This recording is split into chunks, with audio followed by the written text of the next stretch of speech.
সাতক্ষীরা খুলনা বাগেরহাট অঞ্চলের মানুষদের একটা কমন একটা কথা আছে, মাছ কোনো কারণে অর্থাৎ বাগদা চিংড়ি কোনো কারণে মারা গেলেই ওনারা বলে থাকেন ভাইরাসে আক্রান্ত হয়েছে।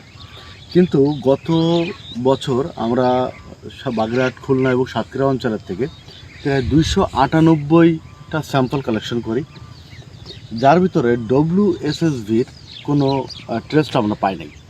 এটা থেকে বোঝা যায় যে যেটাকে আমরা হোয়াইট স্পট সিনড্রোম বলি বা অনেকেই লোকাল ভাষায় চায়না স্পট বলে, এই রোগের আমরা কোনো কিন্তু এটা পাইনি। তাহলে আমরা কিভাবে বললাম যে হচ্ছে মাছগুলো সব ভাইরাসে মারা যাচ্ছে? মূলত আমাদের অঞ্চলের যে মাছগুলো, বিশেষ করে পাইকগাছা, খুলনার পাইকগাছা আর কি, কয়রা, সাতক্ষীরা, দেবাটা, শ্যামনগর, এই যে অঞ্চলে মাছগুলো মারা যাচ্ছে, অতিরিক্ত রৌদ্রতাপে পর্যাপ্ত পরিমাণে ঘেরে পানি না থাকা, এবং সবথেকে বেশি প্রবলেম যেটা হচ্ছে সেটা হচ্ছে অব্যবস্থাপনা।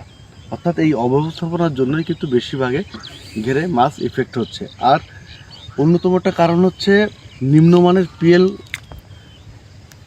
ঘেরে হচ্ছে ছাড়া, অবমুক্ত করা, এর জন্য কিন্তু সবচেয়ে সমস্যা বেশি হয়। এর থেকে এই জন্য আমরা বলি যে ঘেরের গভীরতা বাড়ান এবং ভালো ফলন আপনারা পাবেন, এটা আমরা আশা করি। এবং সাথে সাথে এখন যে মাছগুলো মারা যায়, বেশিরভাগে মাছগুলো হচ্ছে আপনার ব্যাকটেরিয়াল ডিজিজ। তো ব্যাকটেরিয়াকে নিয়ন্ত্রণে রেখে কীভাবে চাষাবাদ করতে হবে, এর ব্যবস্থাপনা আস্তে আস্তে সবই